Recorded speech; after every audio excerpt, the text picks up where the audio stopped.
Hi, everybody. I just want to give you a recap of last week. Last week was on adrenals and shock. Just a recap. I am going to go ahead and post a video for you to watch.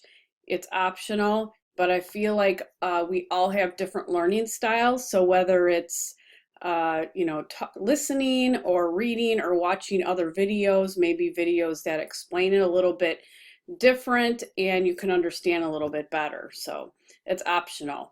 Anyways, Khan Academy also has some great videos, and you can just search that out by just Googling Khan Academy adrenal glands. All right, so as far as the adrenal system, remember the adrenal glands sit on top of the kidney. So I know we learned that in pathophysiology. So remember we have the kidneys here, which I've always said I'm not a good artist at all, especially when I'm doing it quickly. But anyways, you've got these tiny adrenal glands sitting up on top of the kidney.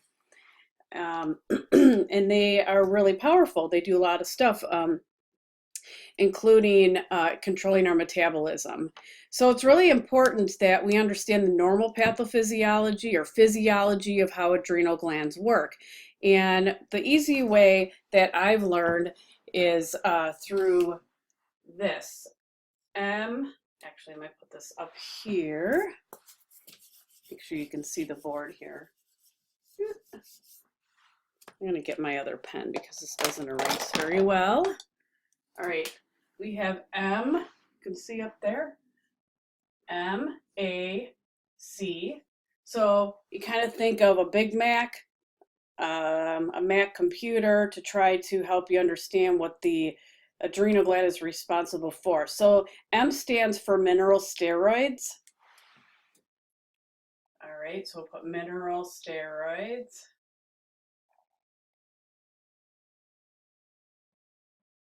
Okay, and a mineral steroid is something called aldosterone. So I know you guys know that already.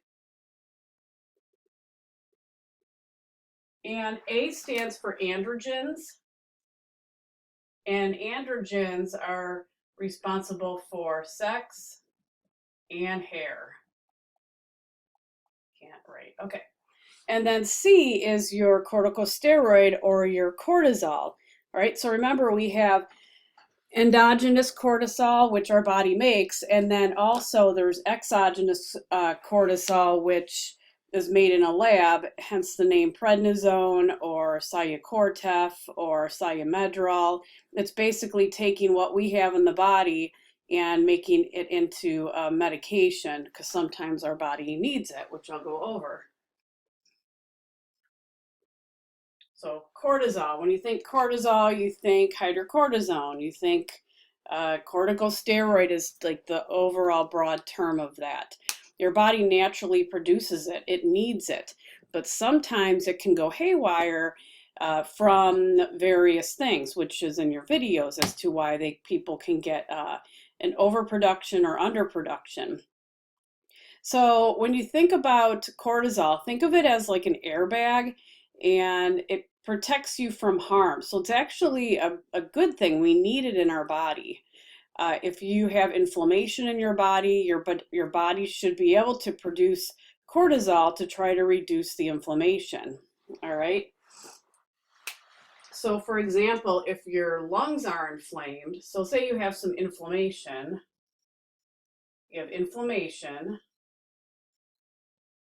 so everything's inflamed, yucky, right?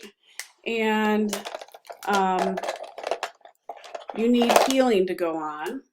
So I'm just going to use your bronchioles for example. Someone with a cold and it went to the bronchioles and they're wheezing, so they have an asthmatic-like response, and that cough is just lingering. I'm sure some of you have had that before, where the cough just lingers on, like this bad case of bronchitis.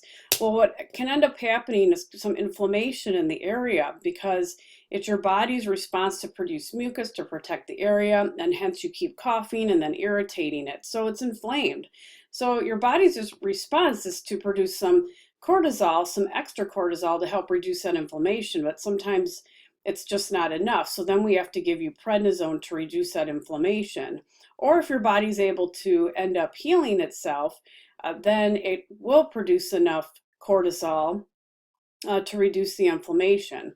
All right, so hopefully we can get that inflammation reduced. But what happens is, in the meantime, think of cortisol as an airbag. It's protecting you, but yet it's taking up so much space, it's actually keeping things to try to protect you too much. So it increases your water, then hence your potassium will go up, and your weight will go up. So then you end up gaining weight because the airbags take up a lot of extra room in your body. So it can save your life, but it can also smother you, put it that way. So someone with severe COPD may need that, or someone with rheumatoid arthritis or some inflammatory disease may be on hydrocortisone or prednisone for long term. But again, remember, it can cause these other issues. And so if it becomes overproduced, then you end up having too much cortisol, which is Cushing's. Oops. Okay. So you have way too much cortisol. It's being overproduced, plus you're taking it by mouth, okay? So you're taking it by mouth, the pill, and then you're also producing it. So now you're overproducing cortisol. And think about what happens. So let's use an example. Let me put Cushing's here. Too much cortisol. Okay, so let's talk about this. So look at the A in the MAC, androgens. So remember, the adrenals regulate androgens. So androgens are responsible for hair and sex drive. So think about if it's on overdrive. The patient, or you will have an increase in hair growth. And think about Cushing's disease. So remember, things are on overdrive. And cortisol, and so you're going to have that abdominal striae or stretch marks. They're like purplish marks. The heavy weight gain, the moon face. So things are on overdrive. And think about why they gain weight, because too many steroids decrease stress and inflammation, but they retain the water, hence the weight gain. If they have water retention, you'll have sodium retention too. Then what happens? Your blood pressure goes up. All right? So I think we got that. Now think about Addison's disease. Let's go over here, Addison's. Too little cortisol, all right? Or even your body's unable to make it because you have destruction of these adrenal glands. Just not working at all. So remember, with this right here, correcting the imbalance is so important too.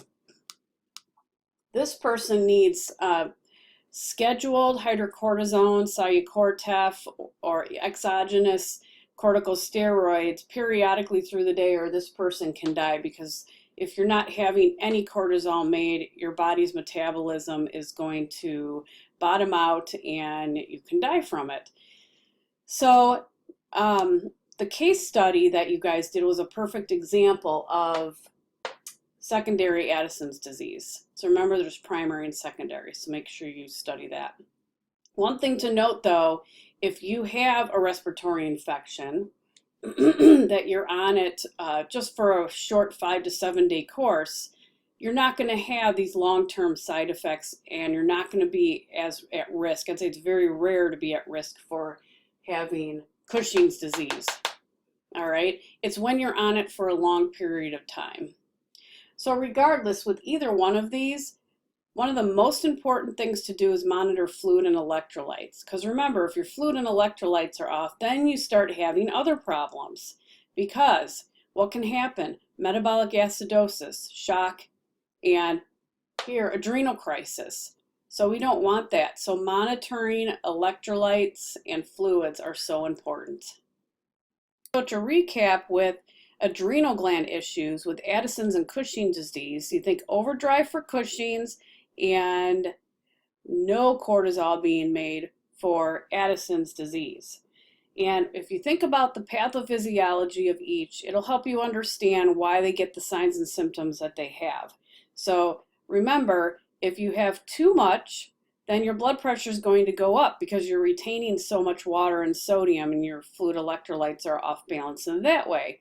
So you will have hypertension, whereas in Addison's, you will have hypotension because you're losing.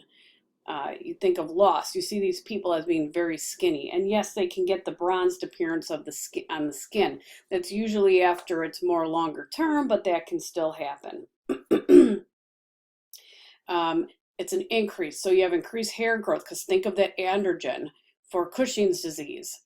All right, so use the MAC and think about each one of what it actually does in the body and when it's on overdrive and when it's not working at all.